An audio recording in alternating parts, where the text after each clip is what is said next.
Breaking news చూస్తున్నాం. భారత్ పైన Donald Trump మరోసారి విషం కక్కుతూ ఉన్నారు. అనవసరంగా తనకు తానే చాలా పెద్దగా ఊహించుకొని భారత్ని చాలా చిన్న చూపు చూస్తున్నారు.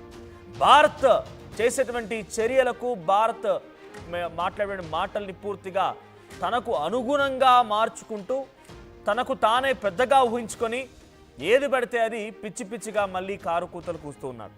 అయితే రష్యా నుంచి చమురు కొనుగోలు చేస్తోంది భారత్. సో భారత్ ఇచ్చేటువంటి ఆ నిధులతోనే రష్యా ఉక్రెయిన్పై యుద్ధం చేస్తోంది. కాబట్టి భారత్ రష్యా నుంచి ఆయిల్ కొనుగోలు ఆపేయాలని చెప్పి మొదటిగా వార్నింగ్ ఇచ్చారు. ఏమాత్రం తగ్గలేదు భారత్. మా ఇష్టం అది, మేము ఎక్కడి నుంచి కొనుగోలు చేయాలి, మేము ఎక్కడి నుంచి దాన్ని ముందుకు తీసుకువెళ్ళాలి, ఏ రకంగా మా భారతీయ ప్రజలకి కొంత ఇబ్బంది లేకుండా తగిన ధరల్లో ఉంటాయి, ఇన్ఫ్లేషన్ రాకుండా ఉంటుంది, మాకు ఎవరి దగ్గర గిట్టుబాటు అయితే అక్కడ కొనుక్కుంటామన్నట్టుగా చాలా స్పష్టంగా తెలియజేసింది. అంతకంటే ముందు ఈ రష్యా ఉక్రెయిన్ యుద్ధంలో భారత్ పైన టారిఫ్ పెంచే కంటే ముందే పాకిస్తాన్ భారత్ మధ్య యుద్ధంలో భారత్ని అవమానపరిచే విధంగా భారత్ కేవలం నేను ట్రేడ్ చేస్తానని చెప్పడం మూలంగానే పాకిస్తాన్తో యుద్ధం ఆపేసింది. అంటే భారతీయ ప్రజల్ని చంపేసి భారతీయ ప్రజల యొక్క రక్తాన్ని నిలదీసినటువంటి దుర్మార్గులని అంతమొందించే ప్రయత్నంలో భారత్ ముందుకు వెళ్తూ ఉంటే వాళ్ళంతా మోకరిల్లిపోయి మమ్మల్ని కాపాడండి అని చెప్పి పాకిస్తాన్ భారత్ కాళ్ళ బేరానికి వస్తే అయినా వినిపించుకోకుండా మేము కొన్ని సందర్భాల్లో అక్కడి ప్రజలను దృష్టిలో పెట్టుకొని భారత్ కూడా ఒక అడుగు వెనక్కి వేసింది. కానీ దీన్ని కూడా తనకు అనుగుణంగా మార్చుకున్నాడు డొనాల్డ్ ట్రంప్. నేను చెప్పడం మూలంగానే, నేను ట్రేడ్ చేస్తానని చెప్పడం మూలంగానే భారత్ ఈ నిర్ణయానికి వచ్చింది అని చెప్పుకొచ్చాడు. అయితే ఇలా ఒకటి కాదు రెండు కాదు చాలా సందర్భాల్లో మాట్లాడుతూ భారత్ని కించపరిచే విధంగానే ప్రయత్నం చేస్తున్నాడు. సో రష్యా ఉక్రెయిన్ యుద్ధంలో భారతే చాలా కీలకంగా వ్యవహరిస్తుందని చెప్పి మనపై ఉన్నటువంటి టారిఫ్ రేట్ని 25% పెంచి మళ్ళీ అదనంగా 25% పెంచుతాను అని చెప్పుకొచ్చాడు. అంటే ప్రజెంట్ భారత్ పైన దాదాపుగా 50% టారిఫ్ని ఆయన ఇంప్లిమెంట్ చేసేటువంటి ఆలోచనలోనే ఉన్నాడు. సో ఈ నేపథ్యంలో ఆయన చెప్తున్న మాట ఏంటంటే, ఇప్పుడు మనం ఈ రకంగా చెప్పడం మూలంగానే, మనం ఈ రకంగా చేయడం మూలంగానే 50% టారిఫ్ని ఇంప్లిమెంట్ చేసేటువంటి ఆలోచనతో ఆల్రెడీ ఉన్నాడు. ఇంకా పెంచుతానని చెప్తున్నాడు. 25%కి 25% జోడించి 50% ఇంప్లిమెంట్ చేస్తూనే ఇంకో 25% కూడా పెంచబోతున్నాను, ఇంకా ముందుంది ముసళ్ళ పండుగ అని చెప్పి అక్కడ మీడియాలో మాట్లాడుకొచ్చారు. ఇప్పుడు ఆయన ఏమంటున్నారంటే, ఫైనల్గా నేను ఈ రకంగా కఠినాత్మకంగా నిర్ణయం తీసుకోవడం మూలంగానే భారత్ వెనక్కి తగ్గింది, భారత్ ఈ రకంగా వెనక్కి తగ్గిపోయి భారత్ మళ్ళీ మేము ట్యాక్స్ని పూర్తిగా రద్దు చేస్తున్నామంటోంది. ఆయన ఎలా ఊహించుకుంటున్నాడంటే, తానే ఒక దైవం, తానే ఒక పెద్ద వ్యక్తి, తానే ఒక భూలోకం నుంచి వచ్చిన వ్యక్తి, భూలోకం నుంచి కాదు డైరెక్ట్గా ఆకాశం నుంచి ఓడిపడ్డటువంటి వ్యక్తి, నా అంతటి గొప్ప లేడు, నా అంతటి ప్రతిభావంతుడు లేడు, నా అంతటి ఒక తెలివిపరుడు లేడు అని చెప్పినట్టుగా భావిస్తూ ఆయన ఏం చెప్తున్నారంటే, నేను భారత్ని భయపెట్టాను, భారత్ని భయపెట్టడం మూలంగానే రష్యా నా దగ్గరికి కాళ్ళబేరానికి వచ్చింది, రష్యా ఉక్రెయిన్తో యుద్ధాన్ని ఆపేయడం కోసం ఒప్పుకుంది ఒక మాట. భారత్ని భయపెట్టడం మూలంగానే ఇప్పుడు భారత్ భయపడిపోయి మన పైన అత్యధికంగా సుంకాలు విధించినటువంటి భారత్ ఇకపై మనపై పూర్తిగా టారిఫ్ని ఎత్తేస్తోంది. ఆయన ఎలా ఊహిస్తున్నారంటే, ఇక భారత్ భయపడిపోయి భారతే అన్ని దేశాల కంటే మన దగ్గర నుంచి టారిఫ్ ఎక్కువగా వసూలు చేస్తోంది. అమెరికన్ ప్రోడక్ట్స్ ఏమైనా కనుక భారత్లో అమ్మాల్సి వస్తే ఆ ప్రోడక్ట్స్ పైన అత్యధికంగా టారిఫ్ విధిస్తోంది భారతే అన్ని దేశాలతో పోలిస్తే. అటువంటి భారతదేశాన్ని నేను భయపెట్టిన తర్వాత ఇప్పుడు భారతదేశం అమెరికా ప్రోడక్ట్స్ని ఇష్టానుసారంగా అమ్ముకోవచ్చు. మొత్తం ట్యాక్సే లేదుగా, ట్యాక్సే లేదు. భారత్ వెనకడుగు వేసింది. మనం భయపెట్టడం మూలంగా భయపడిపోయి వెనకడుగు వేసి ఇక కంప్లీట్గా కొలాప్స్ అయిపోయింది. మనం చెప్పిందల్లా ఇప్పుడు భారత్ వింటుంది అనే ఒక ఆలోచనతో డొనాల్డ్ ట్రంప్ మాట్లాడుతున్నారు. ఇక పూర్తి స్థాయిలో ఆంక్షల మోత మోగించలేరు, అప్పుడే భయపడిపోయింది భారత్ అంటున్నాడు డొనాల్డ్ ట్రంప్.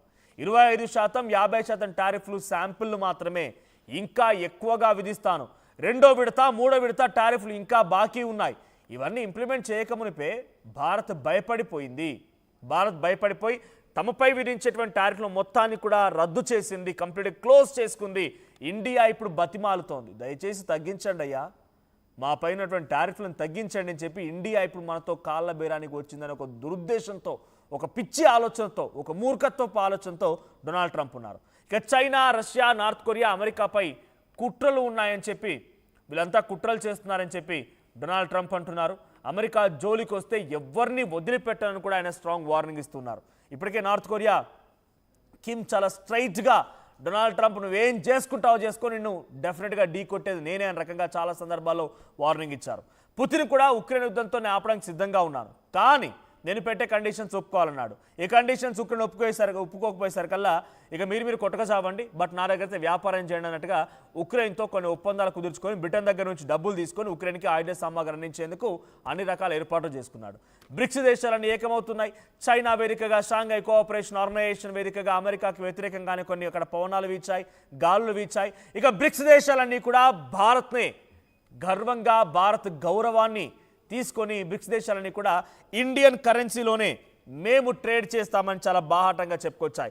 ఇలా ఒకటి కాదు రెండు కాదు, చాలా సందర్భాల్లో భారత్ అమెరికా ఊహించిన దానికంటే చాలా పెద్ద ఎత్తుకి ఎదుగుతూ కనబడుతోంది. ఇక జీర్ణించుకోలేక ఓర్చుకోలేక మళ్ళీ మనం భయపడిపోయి ఆయన పెట్టేటువంటి ఆ బెదిరింపులకి, కారు కూతలకి, పిచ్చి కూతలకి భయపడిపోయి మనమంతా ఆయన ముందు మోకరిల్లిపోయామని, మనం భయపడిపోయి సుంకాలను తగ్గించామని, రిక్వెస్ట్ చేస్తున్నామని, బతిమలాడుకుంటున్నామని చెప్పి పిచ్చి ప్రేలాపనలు, ఆలాపనలు, పిచ్చి ప్రవర్తనతో డొనాల్డ్ ట్రంప్ మరోసారి తన మూర్ఖత్వాన్ని, తనటువంటి ఆ బాలకాల్ని, సెనెటిల్ అనేటువంటి వ్యక్తిని మరోసారి రుజువు చేసుకున్నారు ఆయన. సో ట్రంప్తో విభేదాలు భారత్కు లాభమా నష్టమా అని అంటే 47% మంది లాభం అంటున్నారు, 53% మంది నష్టం అని అడుగుతున్నారు. సో ఇక్కడ నష్టం ఏంటి? మన దగ్గర ఉదాహరణకి మళ్ళీ I do want take an example of banana. నేను అరటిపండు గురించి మరో ఎగ్జాంపుల్ తీసుకోవాలనుకుంటున్నాను, బికాస్ ఇదైతే మీ అందరికీ అర్థమవుతున్నటువంటి ఉదాహరణగా నేను తీసుకుంటూ ఉన్నాను. సో మన దగ్గర డజన్ అరటి పండ్ల ధర 50 నుంచి 60 రూపాయలుగా ఉంటే, మన దగ్గర ప్రపంచ దేశాల్లోకి వెళ్ళి అత్యధికంగా ఈ అరటి పండ్లని సాగు చేసేటువంటి మొదటి దేశం భారత్ మాత్రమే. సో డెఫినెట్గా ఏ దేశాలైనా కూడా ఫ్రూట్ జ్యూస్కో, మిల్క్ షేక్స్కో, తినడానికో దేనికో రకంగా అరటిపండు వాడుతూనే ఉంటారు. కాబట్టి అమెరికాలో వాల్మార్ట్ అనే సంస్థ అరటిపండ్లను దిగుమతి చేసుకొని అక్కడ ప్రజలకి అమ్ముతూ ఉంటుంది.